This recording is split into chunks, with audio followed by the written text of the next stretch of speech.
മൂന്നാറിൽ വീണ്ടും വാഹനത്തിൽ വിനോദസഞ്ചാരികളുടെ അപകടയാത്ര. മൂന്നാർ മറയൂർ റോഡിൽ പെരിയവരയ്ക്ക് സമീപമാണ് യുവാക്കൾ കാറിൽ അപകടകരമാം വിധം യാത്ര ചെയ്തത്. കർണാടക രജിസ്ട്രേഷൻ വാഹനത്തിലായിരുന്നു യാത്ര. ദൃശ്യങ്ങൾ പിന്നാലെ എത്തിയ വാഹനയാത്രികർ മൊബൈലിൽ പകർത്തുകയായിരുന്നു.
പ്രിൻസ് ജെയിംസ് ചേരുന്നുണ്ട് ഇടുക്കിയിൽ നിന്ന് വിവരങ്ങളുമായി. പ്രിൻസ്, ഇത് മൂന്നാറിലൊരു പതിവ് കാഴ്ചയാണ്. പക്ഷേ ഈ ഗതാഗത നിയമലംഘനങ്ങൾ അടിക്കടി ഉണ്ടാകുന്നു.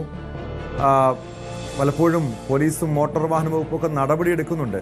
കൃത്യമായ പരിശോധനകൾ ഇവിടെ ഇല്ലാത്തതാണോ ഈ രീതിയിലുള്ള അപകടയാത്ര, സാഹസിക യാത്ര വർദ്ധിക്കാനുള്ള കാരണം? തീർച്ചയായും മോട്ടോർ വാഹന വകുപ്പും പോലീസും കൃത്യമായ ഇടപെടൽ ഇക്കാര്യത്തിൽ എടുക്കുന്നില്ല എന്ന് വേണം നമുക്ക് അനുമാനിക്കാൻ. കാരണം തുടർച്ചയായി ഇത്തരം സാഹചര്യങ്ങൾ ഉണ്ടായിരുന്നുണ്ട്. പ്രത്യേകിച്ച് കഴിഞ്ഞ ഏതാനും നാളുകളായി അല്പം കുറവുണ്ടായിരുന്നു. പ്രത്യേകിച്ചും കഴിഞ്ഞ വിനോദസഞ്ചാര സീസൺ, ക്രിസ്മസ്, ന്യൂ ഇയർ കാലഘട്ടത്തിലൊക്കെ ലക്ഷക്കണക്കിന് സഞ്ചാരികൾ മൂന്നാറിലേക്ക് എത്തിയെങ്കിലും ഇത്തരത്തിലുള്ള അപകടകരമായ യാത്രകൾ കൂടുതലായി റിപ്പോർട്ട് ചെയ്തിട്ടില്ല. സഞ്ചാരികൾ കൂടുതലെത്തുന്ന ഒരു സാഹചര്യത്തിൽ അല്പം കുറവൊക്കെ ഉണ്ടായിരുന്നു. എങ്കിൽ വീണ്ടും ഇത്തരം യാത്രകൾ തുടരുന്ന ഒരു സാഹചര്യമാണ് നിലവിൽ മൂന്നാറിലുള്ളത്. മുൻപൊക്കെ മൂന്നാർ ദേവികുളം ഗ്യാപ്പ് റോഡിലായിരുന്നു കൂടുതലായും സഞ്ചാരികൾ ഇങ്ങനെ അപകടകരമായ രീതിയിൽ യാത്ര ചെയ്തിരുന്നത്. ഒപ്പം വട്ടവട, മാട്ടുപ്പെട്ടി റോഡിലൂടെയൊക്കെ പോകുന്ന കാഴ്ചകൾ നമുക്ക് കണ്ടിട്ടുണ്ട്. എന്നാൽ നിലവിൽ മറയൂർ മൂന്നാർ റൂട്ടിൽ പെരിയവരയ്ക്ക് സമീപമാണ് വാഹനത്തിൽ അപകടകരമായ യാത്ര ചെയ്തത്. മറ്റു റോഡുകളെ അപേക്ഷിച്ച് താരതമ്യേന ഇടുങ്ങിയ ഒരു പാതയാണ് മൂന്നാറിന് മറയൂരിലേക്ക് ഉള്ളത്. കൂടുതൽ വളവുകളും ഇറക്കങ്ങളും ഒക്കെ ഉള്ള പാതയാണ്. അതുകൊണ്ട് തന്നെ ഈ ഒരു യാത്ര കൂടുതൽ അപകടകരമായ സാധ്യതയുണ്ടാകുന്നു.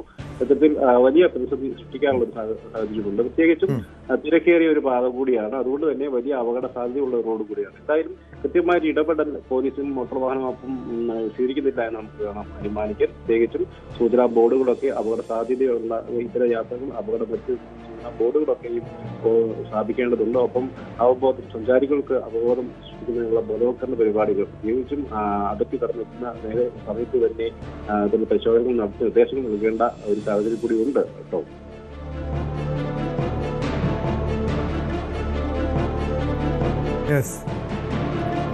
വ്യക്തമാണ്. പ്രിൻസ് ജെയിംസ് ആണ് വിവരങ്ങൾ നൽകിയത്. മൂന്നാറിലാണ് വീണ്ടും വാഹനത്തിൽ വിനോദസഞ്ചാരികളുടെ അപകടയാത്ര. മൂന്നാർ മറയൂർ റോഡിലാണ് ഈ സംഭവം ഉണ്ടാകുന്നത്. തമിഴ്നാട്ടിൽ നിന്നെത്തിയ യുവാക്കളുടെ സംഘമാണ് സാഹസിക യാത്ര നടത്തിയത്. പിന്നാലെ സഞ്ചരിച്ച കാർ യാത്രക്കാർ ദൃശ്യങ്ങൾ പകർത്തുകയായിരുന്നു. സംഭവത്തിൻ്റെ അടിസ്ഥാനത്തിൽ മോട്ടോർ വാഹന വകുപ്പും പോലീസും നടപടിയെടുത്തേക്കും. ഇതുപോലുള്ള അപകടയാത്ര നടത്തുമ്പോൾ, സാഹസിക യാത്ര നടത്തുമ്പോൾ ഓർക്കുക, ഇത് മറ്റുള്ള ആളുകൾക്ക്, യുവാക്കൾക്ക് ഒരുപക്ഷെ അത് ഒരു തെറ്റായ സന്ദേശമാണ്. അപകടങ്ങൾക്ക് സാധ്യതയുണ്ട്. നിങ്ങളുടെ ജീവൻ മാത്രമല്ല, മറ്റു യാത്രക്കാരുടെ ജീവനും ഇത് അപകടം ക്ഷണിച്ചു വരുത്തുമെന്ന ഒരു തിരിച്ചറിവ് ഉണ്ടാകണം. നിയമ നടപടി സ്വാഭാവികമായിട്ടുണ്ടാകും. അതോടൊപ്പം സ്വയം ഒരു സുരക്ഷ, സ്വയം സംരക്ഷണം ഒരുക്കാൻ നമ്മൾ ഓരോരുത്തരും ബാധ്യസ്ഥരാണ്. അപകടയാത്ര പരമാവധി ഒഴിവാക്കാൻ ശ്രമിക്കണം. സ്പോട്ടിലേക്ക് പൂർണ്ണമാകുന്നു. കൂടുതൽ വാർത്തകൾക്ക് news 18 Keralam YouTube channel subscribe ചെയ്യുക.